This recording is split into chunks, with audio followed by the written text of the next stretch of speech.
My son threw my life's possessions into the trash, and his wife sneered, "You're not needed anymore. Get out." I stood among my broken memories, smiled, and made one call. 3 days later, they were frantically searching for me, leaving 76 missed calls. They thought they'd erased me, but they were wrong. Before we continue, please subscribe to the channel and leave a comment with the time you are currently at. The first thing I noticed wasn't the house. It was the pile. My pickup truck coughed to a stop in front of what used to feel like home. And there it was, a mountain of belongings scattered beside the dumpster like yesterday's garbage. Cardboard boxes torn open, contents spilling onto the pavement in a chaos I couldn't quite process. Those are my things. The thought hit me before I even turned off the engine. My hands stayed gripped on the steering wheel, knuckles white against the worn leather. 3 days of fishing up at Lucky Peak had left me tired but peaceful. That peace evaporated like morning mist. I climbed out slowly, my joints protesting after the long drive. The cool May afternoon carried the scent of rain and something else, the musty odor of clothes that had been left outside too long. My work boots crunched on gravel as I approached the pile, each step feeling heavier than the last. There, half buried under a tangle of winter coats, was the photo, our wedding picture from 42 years ago. The glass was cracked diagonally across Martha's face, her smile split by a jagged line. Dirt clung to the silver frame I'd polished just last month. Someone made a mistake. This has to be a mistake, but the evidence kept mounting. My anniversary watch, the timepiece Martha had saved for 3 months to buy me, lay face down in a puddle. Its crystal shattered. The leather band was soaked through, probably ruined. I picked it up with shaking fingers, water dripping between my knuckles. My fishing gear was scattered everywhere. Tackle boxes split open, lures and sinkers mixing with kitchen utensils and old photographs. The rod I'd used for 20 years lay snapped in half, its guides torn away like broken teeth. Someone had thrown my entire life onto the street, with all the care they'd give to actual trash. The boxes told their own story, hastily packed, roughly handled, torn at the corners where they'd been dragged or dropped. My name was still visible on one side, written in Martha's careful handwriting from our last move. The ink had run in the damp air, making my own name look like a watercolor mistake. I found my work shirts in a heap, the ones I'd worn to the factory for 30 years. Oil stains and all, they'd been mine. Now they lay wrinkled and dirty, trampled by whoever had hauled them out here. My steel-toed boots, the good pair I kept for church and special occasions, sat upside down with mud caked in the treads. What the hell happened here? The question burned in my chest as I stood surrounded by the debris of my life. Neighbors' windows remained dark despite the commotion. No one came out to explain or help. The entire street felt hollow, like everyone was holding their breath and waiting for me to disappear. My phone buzzed against my hip. For a moment, hope flared. Maybe Floyd calling to explain. Perhaps someone from the city would say they'd made an error. But it was just a text from the bait shop confirming my receipt from this morning. The everyday world continuing while mine fell apart. I reached down and lifted Martha's jewelry box, its wooden surface scratched and one corner dented. The velvet lining had come loose, and her few precious pieces were scattered in the dirt. Her mother's ring, the one she'd planned to pass down to Floyd's future daughter. Now it was coated in grime, lying next to a bottle cap and cigarette butts. The reality settled over me like a cold fog. This wasn't random. This wasn't a mistake. Someone had deliberately packed up everything I owned and thrown it away like refuse. Someone had chosen to destroy 40 years of careful preservation, 40 years of memories, 40 years of yielding a life. I straightened up, my back aching from bending over the scattered belongings. The house loomed in front of me, its windows dark and unwelcoming. I needed answers. I needed to understand why my entire existence was now decorating the street like a yard sale gone wrong. Time to find out what's really going on here. I walked toward the front door, stepping over more scattered papers and broken picture frames. Each footstep felt deliberate now, purposeful. Someone was going to explain this mess, and they were going to explain it right now. The key slid into the lock, turned halfway, then stopped dead. I tried again, applying more pressure, wiggling the metal back and forth like I'd done 1,000 times before. Nothing. The lock refused to budge, as solid and unyielding as if I'd been trying to open a bank vault with a butter knife. They changed the locks. They actually changed the locks on my own house. My hands were shaking now, making it harder to work the key. I pulled it out and examined it closely, as if the brass might have somehow transformed during my fishing trip. Same worn edges, same scratches I'd memorized over the years. The lock was different, not the key. I fumbled for my phone, scrolling through contacts with clumsy fingers. Floyd first. He'd explained this mess. Sort everything out. The phone rang once, twice, 3 times before clicking to voicemail. His voice cheerful and recorded. "You've reached Floyd Riley. Please leave a message and I'll get back to you." "Floyd, it's Dad. I just got back from fishing and all my stuff is on the street. The locks are changed." "What's going on?" "Call me back right away." I tried Pamela next, though talking to my daughter-in-law always felt like walking through a minefield. Same result, straight to voicemail. Her message was shorter, crisper. "You know what to do." Standing there on my own front porch, locked out like a stranger, I felt something cold settle in my stomach.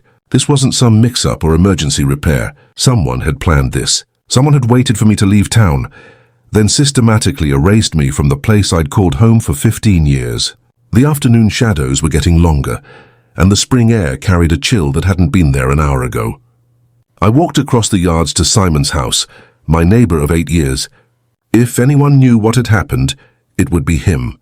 The man noticed everything, which newspapers people read when they left for work, who visited when. I knocked on his door. 3 sharp raps that echoed in the quiet street. Footsteps approached, cautious and measured. The door opened just wide enough for Simon's weathered face to appear, his eyes darting past me, toward my scattered belongings. "Simon, do you know what happened here? All my stuff is on the street and I can't get into my house." His expression shifted, uncomfortable and evasive. "Sorry, Otis, I haven't noticed anything unusual. Maybe some mistake. I gestured toward the pile of my possessions. "That's 40 years of my life sitting next to the garbage. Someone changed my locks while I was gone fishing. You had to have seen something." Simon's gaze flickered away, focusing on something behind my shoulder. "I've been busy with my garden, didn't really pay attention to what was happening over there." The lie hung between us like smoke. Simon had been retired for 6 years and spent most days positioned at his front window, watching the neighborhood like a security guard. He knew exactly what had happened, but he wasn't going to tell me. "Look, if you need somewhere to make phone calls or wait for your family, you're welcome to do so." "Thanks, but I'll manage." He nodded quickly, clearly relieved. "Well, I hope you get it sorted out." The door closed with a soft click, leaving me standing alone on his porch. Even Simon, who'd borrowed my tools and shared beers on summer evenings, was cutting me loose. Whatever had happened here, the whole neighborhood was in on it or too scared to get involved.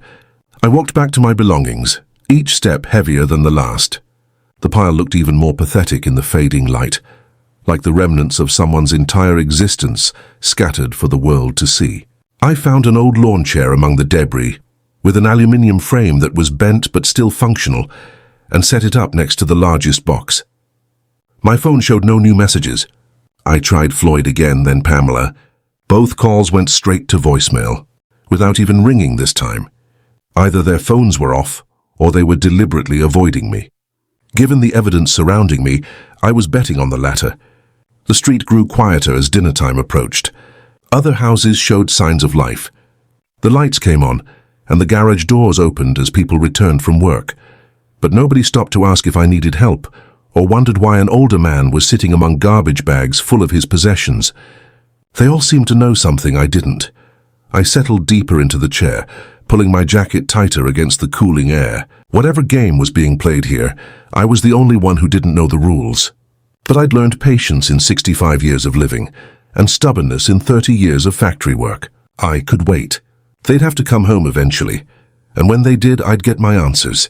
The sky was beginning to turn purple at the edges, and streetlights were starting to flicker on one by one. I rechecked my phone. Still nothing.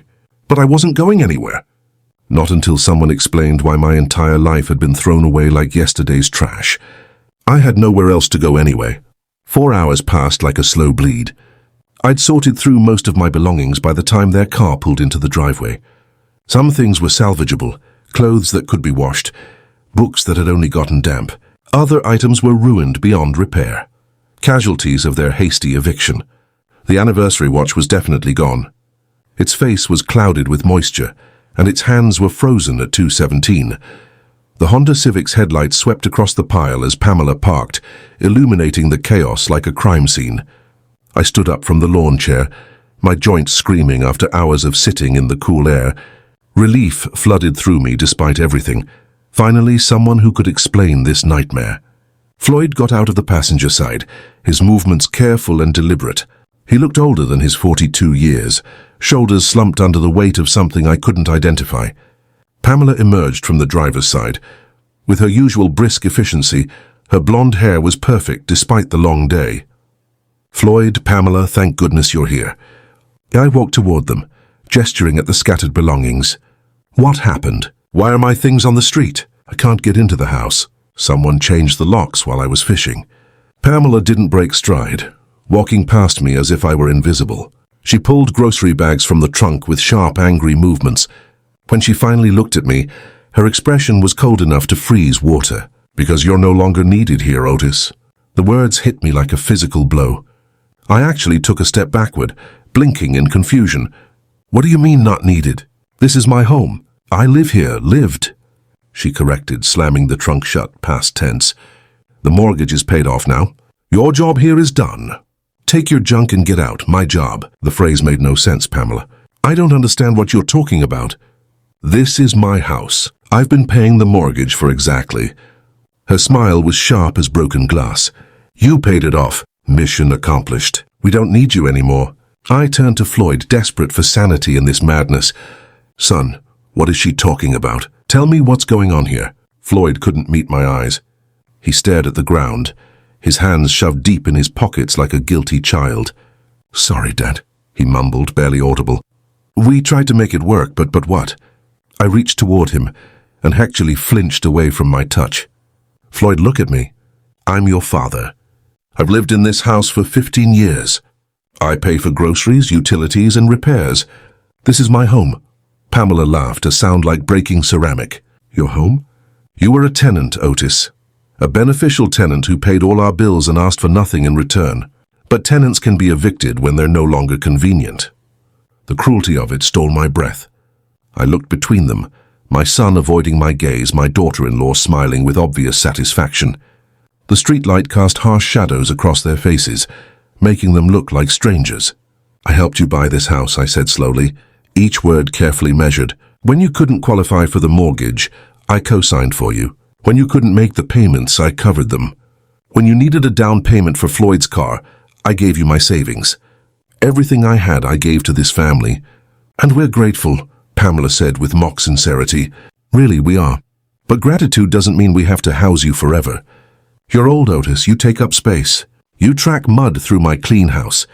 You leave dishes in the sink and watch television too loud. We want our lives back." Floyd shifted uncomfortably but said nothing. My own son, standing there while his wife dismantled our relationship with surgical precision. The boy I'd taught to ride a bike, helped with homework, supported through college, reduced to a silent accomplice in my exile. Where am I supposed to go? The question came out smaller than I intended, tinged with a vulnerability that made me hate myself. "That's not our problem anymore." Pamela headed toward the front door, grocery bags in hand. "You're a grown man. Figure it out. Floyd." I tried one last time, putting every ounce of paternal authority into his name. "Look at me, son." He raised his eyes for just a moment, and what I saw there was worse than hatred. It was nothing. Complete empty indifference, like I was already dead to him. "The locks are changed," Pamela called over her shoulder. "Don't try to get in. I'll call the police if necessary."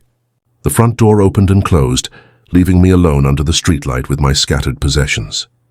The porch light came on, then immediately went off again, a clear message that I wasn't welcome even near the entrance. I stood there for a long moment, processing what had just happened. 42 years of fatherhood erased, 15 years of generosity forgotten. A lifetime of love and sacrifice, dismissed like an inconvenient bill. But beneath the hurt, something else was growing, something more complex and colder than the evening air. They thought they could use me up and throw me away like garbage. They thought they could steal everything I'd worked for, and then lock me out of my own life. They were about to learn how wrong they were. The door clicked shut with a finality that echoed through my bones. I stood there, frozen on the sidewalk, staring at the house that had been my home for 15 years. The porch light went dark again, leaving me in the amber glow of the streetlight.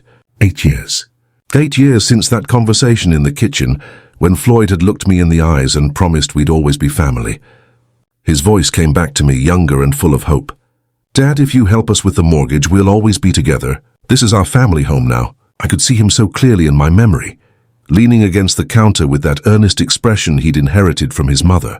Pamela had been there too, her hair shorter then, her smile warmer. Or it had just seemed warmer, because I'd wanted to believe it.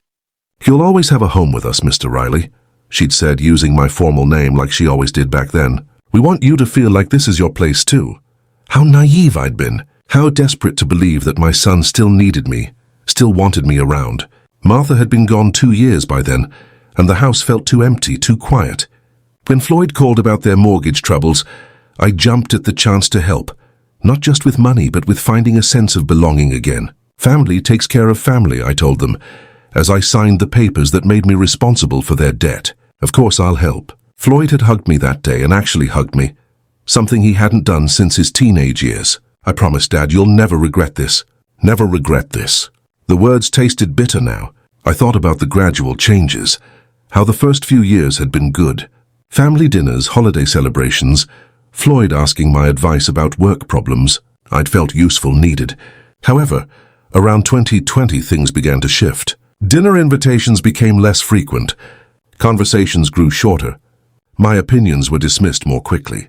By 2023, I was eating most meals alone in my room. Pamela would sigh when I used the kitchen, as if my presence was an inconvenience she barely tolerated. Floyd stopped asking for advice and started looking through me instead of at me. They developed a language of glances and subtle signals that excluded me completely. But I'd told myself it was temporary stress, Floyd's job, Pamela's moods, the usual ups and downs of family life.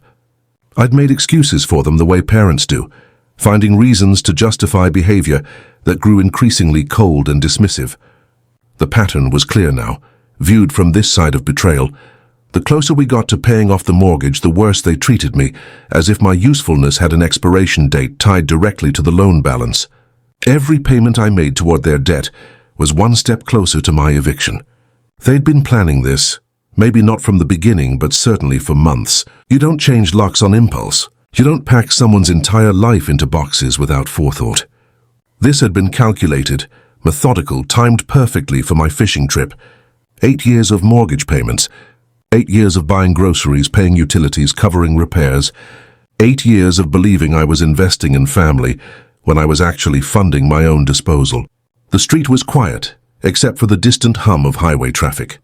Other houses showed signs of everyday family life, with television screens flickering behind curtains and porch lights welcoming people home, but nobody emerged to check on the older man, standing among the garbage bags full of belongings. Even in suburbia, people minded their own business when it came to family drama. I pulled my jacket tighter against the evening chill. Standing here feeling sorry for myself wouldn't change anything. Floyd had made his choice and it wasn't me.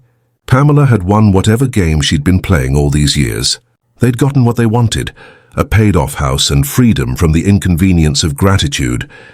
But they'd made one critical error in their calculations. They'd assumed I was powerless, that an older man with nowhere to go would disappear quietly into whatever assistance programs existed for discarded parents. They treated me like I was already dead, just a burden waiting to be buried. Time to show them how wrong they were. I turned away from the house and walked back toward my scattered belongings, my footsteps steady and purposeful. The pile looked different now, not like trash, but like evidence. I approached my scattered possessions with a mechanic's eye, assessing what could be salvaged and what deserved to be abandoned. 40 years of factory work had taught me to think systematically, to solve problems through careful analysis rather than emotional reaction.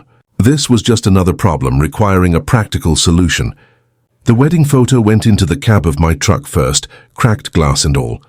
Some things were worth preserving regardless of damage. Martha's jewelry box followed along with the few pieces of her mother's costume jewelry that had survived Pamela's hasty packing. Not valuable to anyone else, but priceless to me. My work tools were scattered among the clothes and household items. The socket set I'd owned for 30 years, still in perfect condition. The level that had helped me build Floyd's treehouse when he was 8 years old. These tools had value beyond sentiment. They represented skills and capabilities that Floyd and Pamela had forgotten I possessed. I loaded them carefully into the truck pad, each wrench and screwdriver finding its proper place in the toolbox.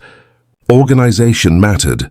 Preparation mattered. If I were going to rebuild my life from scratch at 65, I'd need every advantage I could gather. The clothes were a mixed blessing. Most of my work shirts had survived intact, along with several pairs of jeans and my winter coat. The formal wear was ruined. The suit I'd worn to Martha's funeral was stained and wrinkled beyond recovery. But I wouldn't need formal clothes for what came next. A car slowed as it passed, the driver craning his neck to stare at the older man loading garbage into a pickup truck. I met his gaze steadily until he looked away and drove on. Let them stare. Let the whole neighborhood see what Floyd and Pamela had done. Shame was a tool that cut both ways. My fishing gear had taken a beating, but most of it was salvageable. The broken rod could be replaced, and the tackle boxes just needed reorganizing. Fishing had always been my escape, my time to think clearly without interference. I'd need that clarity in the coming weeks. Papers and documents were scattered like leaves after a storm. I gathered them methodically.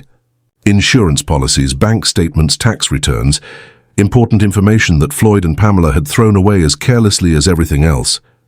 Did they think I existed only within the walls of their house? Did they imagine I had no financial life beyond paying their bills? That was their second critical error. They knew I had savings.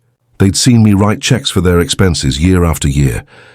But they'd never bothered to learn the full extent of my resources. To them, I was just a convenient source of monthly payments, not a man who'd worked steadily for 40 years and lived below his means. The anniversary watch was beyond repair. Its crystal was shattered, and the movement was flooded. I held it for a moment, remembering Martha's pride when she'd presented it to me wrapped in newspaper, because we couldn't afford fancy gift paper back then. Then I dropped it into one of the damaged boxes I was leaving behind. Some symbols of the past needed to stay buried. Simon's house remained dark, though I could see the faint glow of a television through his living room curtains, probably watching me through a gap in the blinds, cataloging details he could share with other neighbors the next day.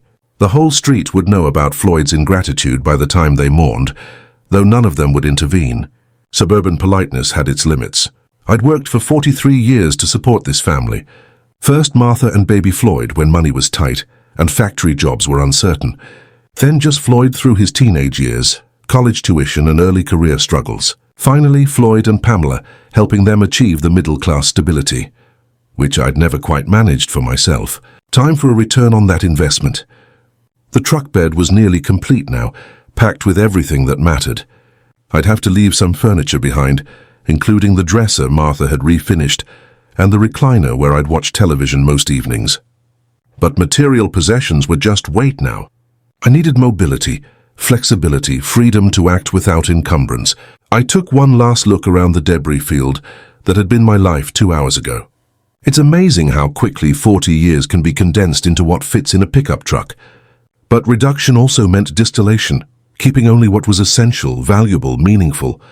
Floyd and Pamela thought they'd won by throwing me away. They thought clearing me out of their house would clear me out of their lives. They'd underestimated the difference between disposing of someone and actually getting rid of them. I climbed into the driver's seat and turned the key. The engine caught immediately. Reliable machinery responding to experienced hands. In the rearview mirror, I could see the house growing smaller as I drove away, its windows dark and unwelcoming. But I wasn't disappearing into the night like they expected. I was changing positions, moving to higher ground, where I could see the whole battlefield clearly. Time to show them what 43 years of experience looked like when it stopped being grateful. The Budget Inn's neon sign flickered red against the darkness as I pulled into the parking lot. The place looked exactly like what it was. A highway motel for travelers who needed basic shelter without frills. 2 stories of identical doors, ice machines humming at each end, and the persistent smell of highway exhaust mixed with industrial cleaning supplies, perfect for someone who needed to disappear temporarily while planning his next move. The desk clerk was maybe 25, college-aged with tired eyes and the practiced indifference of someone working the night shift. He barely looked up from his magazine when I approached the counter. "How many nights?" he asked, sliding a registration form across the laminated surface. Just one for now, I replied, signing my name carefully. We'll see how it goes from there. Room 127 was exactly what I'd expected. A double bed with a floral comforter that had seen better decades, a small table by the window, and a bathroom barely large enough to turn around in. The carpet showed traffic patterns from thousands of previous guests, and the heater rattled when it kicked on, but it was clean, private, and $50 for the night. I'd stayed in worse places during my factory years. I carried my boxes inside one at a time, my back protesting after the long day. The truck could stay loaded with everything else. There's no point in unpacking what I'd have to pack again, but I needed the essentials. Clothes for tomorrow, Martha's jewelry box, and the folder of important papers I'd rescued from the debris. The fluorescent bathroom light was harsh after the warm glow of streetlights. In the mirror, I looked older than I'd felt this morning. The day had carved new lines around my eyes, added weight to my shoulders, but my hands were steady, my mind clear. That's what mattered now. I arranged Martha's jewelry box and our wedding photo on the bedside table, creating a small shrine of memory in this temporary space.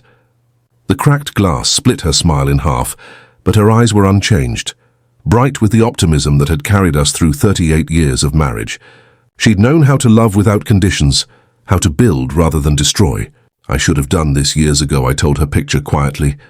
They should have seen what was happening before it got this far. But regret was luxury I couldn't afford. Martha had died believing Floyd was a good man who'd take care of his aging father. I wouldn't dishonor her memory by letting her faith prove unfounded. The motel bed was firm but narrow, nothing like the king-size mattress I'd slept on for the past 8 years. Highway noise filtered through thin walls, trucks downshifting, cars accelerating toward distant destinations, other guests moving through their own temporary existences, carrying their own problems from one place to another. I lay awake most of the night, not from discomfort but from mental activity. My mind was processing 8 years of gradual manipulation, cataloguing moments I'd misunderstood or ignored. How many times had Pamela made subtle comments about my age, my habits, my inconvenience? How often had Floyd sided with her against me, without saying anything directly? The pattern was unmistakable once I stopped making excuses for them. Every kindness I'd shown had been treated as obligation. Every sacrifice had been accepted as my natural duty. They'd trained me to be grateful for less and less, until I was thankful to exist in their space. But they'd made one fundamental miscalculation. They'd assumed that dependency ran only one direction, that I needed them more than they needed me. They'd forgotten that 8 years of mortgage payments created legal relationships beyond family sentiment. They'd overlooked the paperwork they'd signed when I helped them qualify for the loan. By 6 a.m. I was fully dressed and ready to act. The shower had been lukewarm at best, and the coffee from the lobby machine tasted as if it had been brewed sometime last week, but the discomfort was temporary. What mattered was momentum, moving forward with purpose instead of wallowing in self-pity. I loaded my remaining belongings back into the truck and checked out at the front desk. The same clerk was still there, looking even more tired after his all-night shift. "Everything work out okay?" he asked automatically. "Better than expected," I replied, meaning it. The morning air was crisp and full of possibility. I had money in the bank, skills that were still valuable, and legal options that Floyd and Pamela were unaware of. Most importantly, I had the advantage of being underestimated by people who thought they understood me completely. Time to educate them about their mistake. I started the truck and pulled out onto the highway, heading back toward Boise, with the same sense of purpose I'd felt 40 years ago when I'd started my first real job. There was work to be done, problems to solve, and justice to serve. Floyd and Pamela had wanted me out of their lives. They were about to discover that sometimes you get exactly what you ask for. The phone book was thin in my hands as I searched for attorneys who worked weekends. Robert Chen's advertisement stood out. Immigration and property law. Emergency consultations available. His office number connected me to a tired but professional voice that suggested Saturday morning appointments were possible for urgent matters. "Mr. Chen, I need to clarify property ownership matters urgently. There has been a family dispute regarding a house where I've been living, and I need to clarify my legal position. Can you bring the relevant documents? Mortgage papers, deed, anything showing your involvement in the property." I spread the papers I'd rescued from the debris across the motel bed. Everything was there, Loan documents, property tax receipts, insurance policies. 40 years of factory work had taught me to keep records, even when others handled the details. The drive downtown took 20 minutes through the quiet streets of a Saturday morning. Boise looked different from this perspective. Less like the city where my son had betrayed me, more like a place where business got done regardless of family drama. Professional buildings stood ready to solve problems for people willing to pay consultation fees. Chen's office was located on the third floor of a converted brick building near the Capitol. The waiting room was small but clean, decorated with certificates and photographs of successful clients. I was the only person there, clutching a manila folder that might contain my future. Robert Chen turned out to be a compact man in his mid-40s, wearing weekend casual clothes, but maintaining professional demeanor.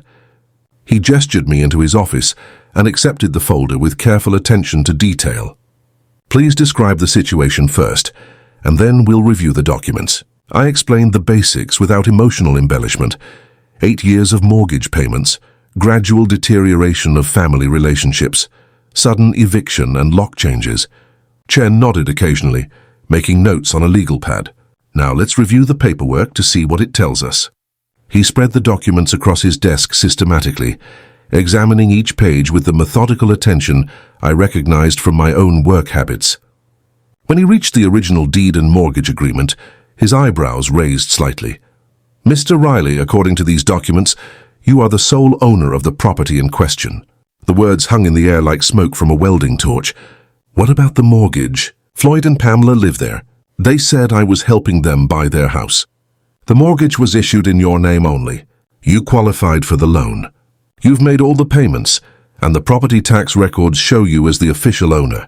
Your son and daughter-in-law have no legal claim to the house whatsoever. Chen turned the deed toward me, pointing to the relevant sections. My name appeared in all the critical places: borrower, owner, responsible party. Floyd and Pamela were nowhere to be found, in the legal language that actually mattered. But they live there. They've been treating it like their home for 8 years. Living in a property doesn't establish ownership. At best, they could be considered tenants, though I don't see any formal lease agreement. Legally, you have every right to reclaim your property and evict any unauthorized occupants. The satisfaction started in my chest and spread outward like warmth from a good meal. 8 years of being treated like a burden. 8 years of having my generosity thrown back at me. 8 years of watching my son choose his wife over his father. And all along they'd been living in my house, eating food I bought, using utilities I paid for in a home they had no legal right to occupy. What are my options? I asked, keeping my voice steady despite the growing excitement. You could demand they vacate immediately. You could begin formal eviction proceedings. You could sell the property and force them to relocate. As the legal owner, you have considerable leverage in this situation. Chen reviewed the documents once more, checking details with professional thoroughness. The mortgage has been fully satisfied as of last month. You own the property free and clear, worth approximately $400,000 in today's market. $400,000? I'd been living like a charity case in my own $400,000 house, grateful for the privilege of paying other people's bills. The irony was so perfect it almost made me laugh. I want copies of everything that establishes my ownership, and I'll need recommendations for a good realtor. Chen efficiently prepared copies while explaining the legal protections of property ownership. Within an hour, I had documentation proving beyond question that Floyd and Pamela had been living rent-free in my house for 8 years. The spring morning felt different. As I walked back to my truck, warmer, brighter, full of possibilities that hadn't existed an hour earlier, I wasn't a homeless old man begging for shelter. I was a property owner, who squatters had temporarily inconvenienced. Time to reclaim what was mine and show them the difference between charity and ownership. Walsh Reilly's parking lot was empty, except for one car when I arrived that afternoon. Sandra Walsh turned out to be a sharp-eyed woman in her late 30s, who apparently worked weekends for clients serious about buying or selling. Her handshake was firm, her smile professional, and her questions direct. Mr. Riley, what kind of timeline are we looking at for the sale of your property to be as quick as possible? I need the house listed immediately and shown to serious buyers starting Monday. She pulled up property records on her computer, nodding as details filled the screen. This is a nice neighborhood, 4-bedroom colonial in good condition, from the photos I've seen online. What's your asking price range? Market value, but the buyer must be ready to move in immediately. The current occupants will need to relocate quickly. Sandra's expression flickered slightly, probably wondering about family dynamics, but she maintained professional focus. What about the current occupants? Do they need time to find new housing? That's no longer my concern. They're adults. They'll figure something out. The coldness in my own voice surprised me, but it felt appropriate. 8 years of concern for Floyd and Pamela's comfort had gotten me thrown out like garbage. Time to prioritize my own interest for a change. We spent an hour reviewing market conditions, pricing strategies, and showing schedules. Sandra was efficient and thorough, treating the sale like any other business transaction. By 4, I'd signed listing agreements and arranged for professional photography Monday morning. I'll have the property on the MLS system by Tuesday, Sandra promised. Given the market conditions and location, I expect serious interest within the first week. Perfect. By the time Floyd and Pamela realized what was happening, their housing situation would already be beyond their control. The apartment search took less effort than expected. The third complex I visited had a furnished one-bedroom available immediately. Clean, basic, month-to-month lease for someone in transition. The manager was happy to expedite the application for a cash deposit and first month's rent. "How long will you be staying?" she asked as she processed my credit check. "Until my other housing situation is resolved. Could be a few weeks, could be longer." By 6, I was moving my essential belongings from the motel to the apartment. Not much to transport, a few boxes of clothes, important papers, Martha's jewelry box, and my tools. Everything else could wait in the truck until I decided what came next. The apartment was anonymous and temporary, precisely what I needed. Basic furniture, functioning appliances, cable television, and most importantly, a phone line for coordinating the house sale. I arranged my few possessions efficiently, creating a command center to monitor the situation. I called Sandra from the apartment phone to confirm the Monday photography session and the Tuesday listing activation. "Mrs. Walsh, I'll be traveling next week. The house should be shown to any qualified buyers, regardless of whether the current occupants are cooperative." "That's understood, Mr. Riley. As the owner, you have full authority over showing schedules." The legal ownership felt more real each time someone acknowledged it professionally. For 8 years, I'd lived like a guest in my own house. Now strangers were treating me with the respect that property ownership commanded. I spent the evening organizing my documents and planning next steps. The house would be listed Tuesday. Showings would begin immediately. Serious buyers typically needed 2 to 3 weeks for financing and inspections. Floyd and Pamela would probably discover the sale sometime in the first week, depending on how quickly news traveled through the neighborhood. By then, I'd be unreachable, and the process would be irreversible. I dialed Sandra's number one more time before going to bed. "Mrs. Walsh, one more thing. I'll be out of town for a while, but you have my full authorization to proceed with all aspects of the sale. Accept any reasonable offer that meets our minimum price. I'll keep you informed of all developments, Mr. Riley, but I wouldn't be available for updates." That was the beauty of the plan. By the time Floyd and Pamela realized their comfortable life was disappearing, I'd be somewhere they couldn't reach me to beg, threaten, or manipulate. The apartment was quiet, except for the hum of the refrigerator and distant traffic sounds. Tomorrow I'd implement the final phase of my strategy. For tonight I could rest, knowing that justice was finally in motion. 8 years of taking me for granted was about to cost them everything they thought they owned. Sunday morning found me at Boise Airport with a single carry-on bag and no particular destination in mind. The ticket counter agent was helpful when I explained my situation. "I want to book a flight somewhere warm. It doesn't matter where, as long as I can leave today." She checked availability while I stood there feeling lighter than I had in years. No schedule to maintain. No one expecting me home. No family obligations to consider. Just an older man with savings in the bank and time to spend. However he chose. "There's a flight to Cancun leaving in 3 hours. It's expensive for last-minute bookings, but they have seats available. Perfect. Book it." The airport process felt foreign after years of staying close to home. Security lines, boarding announcements, the controlled chaos of people traveling to places that mattered to them. I'd forgotten how exciting movement could be when you chose it yourself instead of having it forced on you. The flight attendant noticed my relaxed demeanor during the boarding process.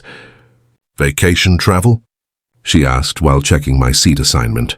Something like that. Haven't been somewhere warm in years. Figured it was time to change that. 3 hours later, I stepped off an aeroplane into Mexican heat that felt like a blessing after Idaho's stubborn spring cold. Cancun airport buzzed with tourists and resort representatives, everyone eager to begin or end their temporary escape from reality. The hotel shuttle driver spoke broken English, but perfect enthusiasm. First time in Mexico, senor. First time anywhere in a long time, I admitted, watching unfamiliar landscape roll past the windows. The resort turned out to be precisely what someone fleeing family drama needed. Anonymous, comfortable, and completely disconnected from any responsibilities back home. The front desk clerk handled check-in with cheerful efficiency. "How long will you be staying with us, Mr. Riley?" "Open-ended. I'll let you know when I'm ready to leave." He handed me a key card and information packet about resort amenities, pool service, beach access, restaurants, activities for guests who wanted structured entertainment. All of it is available to someone who has just reclaimed ownership of their own life. My room faced the ocean through sliding glass oars that opened onto a private balcony. The sound of waves replaced the memory of suburban silence, and warm air carried sense of salt and tropical vegetation instead of disappointment and betrayal. I stood there for several minutes, letting the contrast wash over me. The first order of business was turning off my phone. Floyd and Pamela would eventually realize something was wrong when they couldn't reach me, but by then the house sale would be in motion and my location would be irrelevant. Let them wonder where I'd gone and why I wasn't available to explain or negotiate. Room service brought lunch to the balcony. Fresh fish, cold beer, fruit that actually tasted like it had grown in sunshine, simple pleasures that felt revolutionary. After months of eating alone in my bedroom while my own family treated me like an unwelcome boarder. The beach was populated with couples and families enjoying vacations they'd planned and saved for. I found an empty chair under an umbrella and settled in with a book I'd bought at the airport. For the first time in years, I had nowhere to be and nothing to prove to anyone. A server approached with the kind of attention that money and leisure commanded. "Another beer, senor? Something from our cocktail menu? Why not? Bring me something tropical." "I'm celebrating, and celebrating what? If you don't mind my asking." "Freedom," I said, meaning it completely. The afternoon dissolved into a pleasant haze of warmth, alcohol, and the satisfaction that comes from making decisions without consulting anyone else's opinion. Other resort guests moved through their own vacation rhythms, but I was operating on a completely different timeline. By evening, I was sitting on my balcony, watching the sunset paint the ocean in colors I'd forgotten existed. The contrast with Friday night, sitting among garbage bags on a suburban street, was so complete that it felt like someone else's memory. Tomorrow, Sandra would begin photographing the house for listing. By Tuesday, Floyd and Pamela would discover their comfortable arrangement was about to change permanently. They'd probably try calling me first, then panic when you realize I'm unreachable. But I'd be here learning how to relax again, while they knew what consequences felt like. The waves kept rolling in with rhythmic persistence, washing away whatever they encountered, and starting fresh with each cycle. Sometimes that's precisely what life required, complete erasure of what came before, followed by the patience to build something better. I raised my drink to the darkening sky, toasting the end of being grateful for scraps, and the beginning of claiming what was rightfully mine. Monday morning in Cancun arrived with perfect weather and room service coffee that actually tasted like it had been made this century. I spent the early hours on my balcony reading a paperback thriller, while waves rolled endlessly onto white sand below. Other resort guests were starting their vacation routines. Couples heading to breakfast, families organizing beach gear, groups planning excursions to Mayan ruins, all of them blissfully unaware that hundreds of miles north, a real-life drama was about to unfold. Around 10 o'clock local time, I decided to check my phone. The screen exploded with notifications. 76 missed calls, 43 voicemails, and dozens of text messages. The numbers continued to climb as new calls came in, while I scrolled through the chaos. Floyd's number appeared most frequently, but Pamela had contributed her share of desperation to the digital pile. The first few voicemails were confused but demanding, Floyd's voice tight with barely controlled anger. "Dad, call me back immediately. People are walking through our house taking pictures." "What the heck is going on?" Pamela, sharper and more accusatory. "Otis, I don't know what game you're playing, but you need to stop this right now. Call us back. But as the hours progressed, the tone shifted dramatically. Anger gave way to confusion, which in turn gave way to panic, and then panic gave way to desperation. Floyd again hours later. Dad, please. We can't reach you anywhere. The realtor says she's working for you. This can't be legal. Where are you? Pamela, her voice cracking. Otis, this is our home. You can't just sell our house out from under us. We've been calling everyone we know. I found Sandra Walsh's messages scattered among the family chaos, professional updates delivered with business-like efficiency that contrasted sharply with the emotional meltdown happening elsewhere. Her text from this morning was particularly satisfying. Mr. Riley, excellent showing yesterday. A young couple is very interested, and mentioned they could close quickly. They love the neighborhood and see themselves raising children there. We'll keep you posted on developments. Perfect. New owners who would actually appreciate the house instead of treating it like a burden they'd inherited. The voicemails continued throughout the day, each one more desperate than the last. Floyd's voice deteriorated from anger to pleading to something approaching genuine fear. Dad, if you can hear this, we apologize for the way things went. Let's work something out. Please just call us back so we can talk. Pamela tried a different approach, alternating between manipulation and outright begging. Otis, think about what you're doing. We have nowhere to go. Surely you don't want to make us homeless. You're not that cruel. But the most revealing message came late in the afternoon, Floyd's voice barely holding together. Dad, I keep thinking about that night when you came back from fishing. The way Pamela talked to you, the way I just stood there and let it happen. I know we messed up, but selling the house won't fix anything. Please call me back. Finally, some recognition of consequences came only when they discovered they weren't actually in control of their own living situation. I responded to Sandra's messages with professional efficiency, authorizing additional showings and confirming my interest in serious offers. But the family calls went unanswered. They'd made it clear a month ago that I wasn't needed in their lives. Time for them to experience what not needed actually looked like when the roles were reversed. The resort bar served excellent margaritas with fresh lime and salt that tasted like vacation instead of responsibility. I settled into a poolside chair with my phone silenced, watching families enjoy their temporary paradise, while mine imploded in ways they were only beginning to understand. 8 years of mortgage payments had bought me more than just legal ownership. They'd purchased the right to choose who deserved explanations and who deserved silence. Floyd and Pamela had spent those 8 years teaching me that family loyalty was conditional, that gratitude had expiration dates, and that love could be discarded when it became inconvenient. Well, they'd been excellent teachers. Time to show them how well I'd learned their lessons. I extended my stay at the resort for another week, informing the front desk that my plans had become more flexible than initially anticipated. The afternoon stretched ahead with nothing more demanding than deciding whether to order fish or chicken for dinner. Back in Boise, the phone calls would continue. The panic would intensify. The reality of their situation would sink in with each unanswered ring.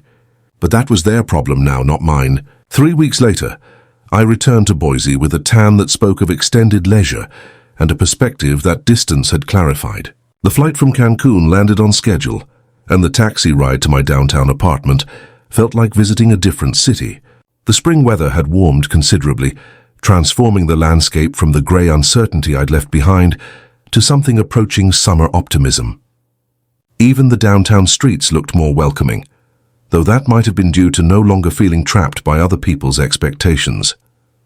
I was pulling my suitcase from the taxi trunk when familiar voices called my name from across the parking lot. Floyd and Pamela approached like refugees from their own lives. 3 weeks of searching had left visible marks. Floyd looked 10B thinner, his usual neat appearance replaced by rumpled clothes and hollow eyes. Pamela's perfectly maintained image had cracked, revealing someone who'd spent too many sleepless nights, facing consequences she'd never considered possible. Otis, finally. Pamela's voice carried a mix of relief and desperation. We've been looking everywhere for you. Floyd stayed slightly behind his wife, unable to look me in the eye directly. Dad, please, we need to talk. Don't sell the house. We can work something out. I set my suitcase down carefully, noting how their voices had changed. A month ago, they'd spoken to me with dismissive authority. Now they sounded like people begging for something they couldn't afford to lose. Work out what exactly? I kept my voice level, professional. What is there to discuss? We drove to every friend you've ever mentioned, Pamela said, words rushing together. Your old co-workers, that fishing club, even Martha's sister in Twin Falls, nobody knew where you'd gone. We were desperate. The word hung between us like smoke. Desperate. A month ago, I'd been the desperate one, sitting among garbage bags while they locked me out of my own house. The symmetry was almost poetic. Interesting choice of words. I picked up my suitcase handle. A month ago, you told me I wasn't needed anymore, remember? Floyd finally looked up, his face showing the kind of regret that only comes from watching comfortable assumptions crumble in real time. Dad, we made a mistake. Perhaps we spoke too quickly and acted too harshly. Maybe. The word came out sharper than I had intended. You threw my belongings on the street like garbage. You changed the locks on my own house. You told me to disappear from your lives. And now you're surprised that I took your advice. Pamela tried a different approach, her voice taking on the manipulative tone I'd heard her use with store clerks and service representatives. Otis, you're hurting us to hurt us. This isn't about justice. It's about revenge. Revenge? I almost laughed. Pamela, I'm selling my house which I own, which I paid for, which you have no legal claim to whatsoever. How exactly is disposing of my own property revenge? The legal reality hit them like cold water. For 8 years they'd lived as if the house belonged to them, as if my contributions were voluntary charity rather than an owner maintaining his own property. They'd convinced themselves that possession meant ownership, that living somewhere created rights. We checked with lawyers, Floyd said quietly. They told us and explained the deed and the mortgage papers. Then you understand the situation. I started walking toward the entrance of the apartment building. You're squatting in my house. I'm selling it. The new owners will decide whether they want tenants. They followed me across the parking lot, their desperation growing more evident with each step. 3 weeks of searching for someone who didn't want to be found had apparently taught them the difference between control and dependence. Dad, we're family. Floyd's voice cracked on the last word. I stopped walking and turned to face him directly. Family? A month ago, you stood there while your wife told me I was no longer needed. You watched her throw me out like trash, and you said nothing. You chose her over me, Floyd. That was your decision to make, and you made it. We can pay rent, Pamela interjected desperately. Whatever the new owners want, we'll pay it. That's between you and them, I replied, resuming my walk toward the building. I'll give them your number if they're interested in tenants. The apartment building lobby felt like sanctuary after 3 weeks of ocean views, but for different reasons. This was temporary shelter, but it was shelter I'd chosen, paid for with my own money, free from the obligations and resentments that had poisoned the house they still thought of as home. They continued talking behind me, their voices blending into a desperate chorus of promises they should have made a month ago. But promises offered under duress weren't worth much. They'd shown me their true feelings when they thought I had no power to resist. Now that the power had shifted, their sudden appreciation felt exactly as sincere as it actually was. The elevator doors closed on their continuing pleas, but I could still hear their voices echoing in the lobby as I rose to the 4th floor. My apartment felt exactly as I'd left it, temporary but peaceful, free from the accumulated resentments that had made the house feel like a prison. I unpacked methodically, hanging vacation clothes that smelled of ocean air and possibility, rather than obligation and disappointment. When Floyd and Pamela knocked on my door 20 minutes later, I was ready for them. The sale closes tomorrow, I said through the chain lock. You have 1 week to pack your belongings and vacate the property. After that, you'll need to discuss housing arrangements with the new owners. Dad, we're your family. Floyd's voice was breaking completely now. Family? I opened the door wider so they could see my face clearly. A month ago, you threw me out like garbage. You told me I wasn't needed. You changed the locks on my own house. Remember those exact words, Pamela? Take your junk and get out. Pamela tried one last manipulation. We can pay rent to the new owners. We have good credit, steady income. That's not my concern anymore. I started closing the door. You wanted me out of your lives. Congratulations. You got exactly what you asked for, please. Floyd put his hand against the doorframe. We'll do anything. We can change. You had 8 years to change. 8 years to show gratitude instead of entitlement. 8 years to treat me like family instead of a convenient ATM. I stepped back from the door. The new owners are a young couple with children. They'll actually appreciate the house instead of treating it like something they're entitled to. The door closed with a soft click, cutting off their final attempts at negotiation. I spent Tuesday morning at the title company, signing papers that transferred ownership from myself to David and Jennifer Morrison, newlyweds who'd fallen in love with the house and planned to raise their family there. They were everything Floyd and Pamela weren't: grateful, enthusiastic, financially responsible, and genuinely excited about home ownership. "Thank you for accepting our offer so quickly," Jennifer said as we completed the paperwork. "We know other people were interested." "You reminded me why houses exist," I replied. "They're for families who want to build something together, not for people who take blessing for granted." The check for $395,000 felt surprisingly light in my hands. Numbers on paper representing 40 years of work, 8 years of mortgage payments, and 1 month of learning that family loyalty wasn't always reciprocal. But it also represented freedom. Freedom from ungrateful relatives. Freedom from living situations based on guilt rather than respect. Freedom to choose how I spent my remaining years without considering other people's convenience. Sandra Walsh handled the final details with professional efficiency. The new owners are scheduled to take possession on Friday morning. I assume the current occupants will be ready to move. "That's not my responsibility anymore," I said, meaning it completely. By Thursday, I'd closed my downtown apartment lease and loaded my truck with everything I actually needed. The rest, including furniture and household items, as well as accumulated objects from a life that no longer existed, were donated to charity. Martha would have approved of the simplicity. Friday morning found me driving north toward Kerdane, where lake views and mountain air promised the kind of peace that came from choosing your own neighbors instead of being stuck with relatives who confused proximity with loyalty.